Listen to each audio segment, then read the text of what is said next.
Marcos capítulo 6. Um profeta sem honra. Jesus saiu dali e foi para sua cidade, acompanhado dos seus discípulos. Quando chegou o sábado, começou a ensinar na sinagoga, e muitos dos que o ouviam ficavam admirados. De onde lhe vêm estas coisas? Perguntavam eles. Que sabedoria é esta que lhe foi dada?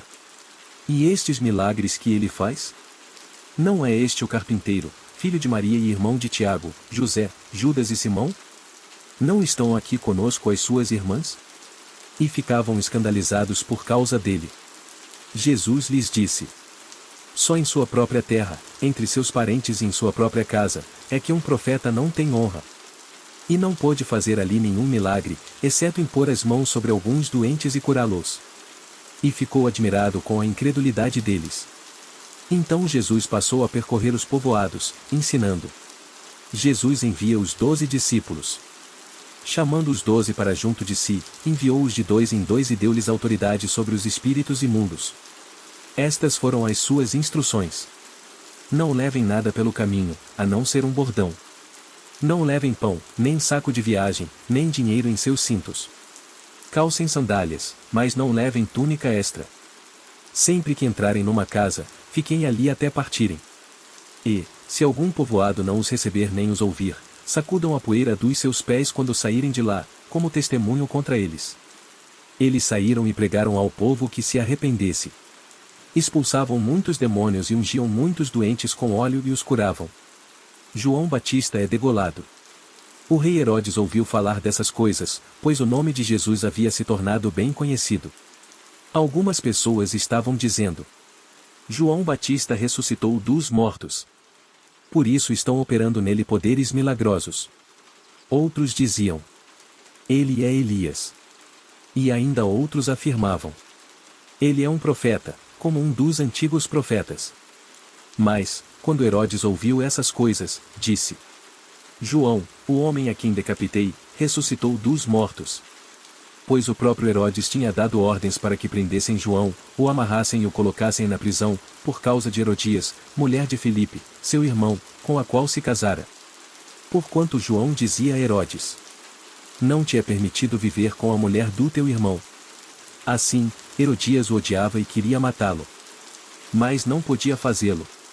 Porque Herodes temia João e o protegia, sabendo que ele era um homem justo e santo. E, quando o ouvia, ficava perplexo. Mesmo assim gostava de ouvi-lo.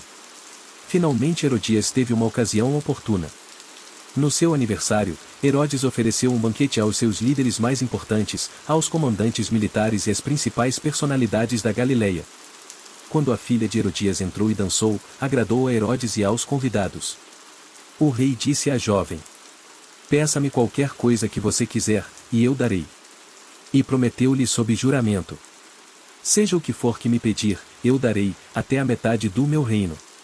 Ela saiu e disse à sua mãe: que pedirei?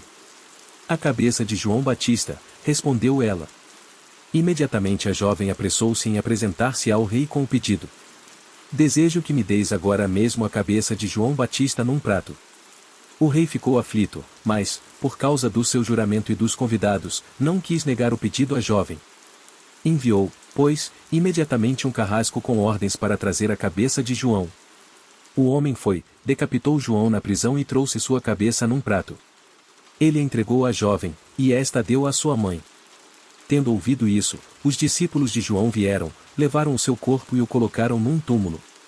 Jesus alimenta 5.000 homens. Os apóstolos reuniram-se a Jesus e lhe relataram tudo o que tinham feito e ensinado. Havia muita gente indo e vindo, ao ponto de eles não terem tempo para comer. Jesus lhes disse: venham comigo para um lugar deserto e descansem um pouco. Então eles se afastaram num barco para um lugar deserto. Mas muitos dos que os viram retirar-se, tendo-os reconhecido, correram a pé de todas as cidades e chegaram lá antes deles. Quando Jesus saiu do barco e viu uma grande multidão, teve compaixão deles, porque eram como ovelhas sem pastor. Então começou a ensinar-lhes muitas coisas. Já era tarde e, por isso, os seus discípulos aproximaram-se dele e disseram: este é um lugar deserto, e já é tarde. Manda embora o povo para que possa ir aos campos e povoados vizinhos comprar algo para comer. Ele, porém, respondeu: Deem-lhes vocês algo para comer.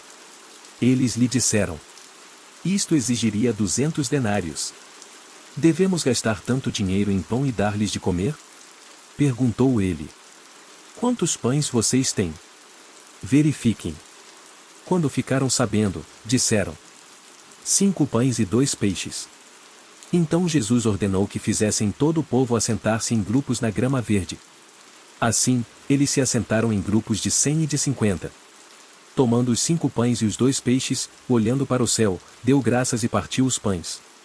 Em seguida, entregou-os aos seus discípulos para que os servissem ao povo.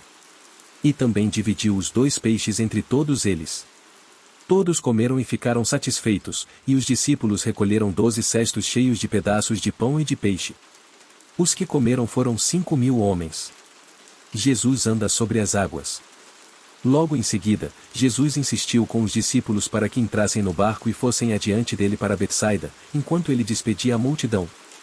Tendo-a despedido, subiu a um monte para orar. Ao anoitecer, o barco estava no meio do mar, e Jesus se achava sozinho em terra. Ele viu os discípulos remando com dificuldade, porque o vento soprava contra eles. Alta madrugada, Jesus dirigiu-se a eles, andando sobre o mar e estava já a ponto de passar por eles. Quando o viram andando sobre o mar, pensaram que fosse um fantasma. Então gritaram, pois todos o tinham visto e ficaram aterrorizados. Mas Jesus imediatamente lhes disse: coragem! Sou eu. Não tenham medo. Então subiu no barco para junto deles, e o vento se acalmou. E eles ficaram atônitos, pois não tinham entendido o milagre dos pães. O coração deles estava endurecido. Depois de atravessarem o mar, chegaram a Genezaré e ali amarraram o barco. Logo que desembarcaram, o povo reconheceu Jesus. Eles percorriam toda aquela região e levavam os doentes em maçãs para onde ouviam que ele estava. E aonde quer que ele fosse, povoados, cidades ou campos, levavam os doentes para as praças. Suplicavam-lhe que pudessem pelo menos tocar na borda do seu manto. E todos os que nele tocavam eram curados.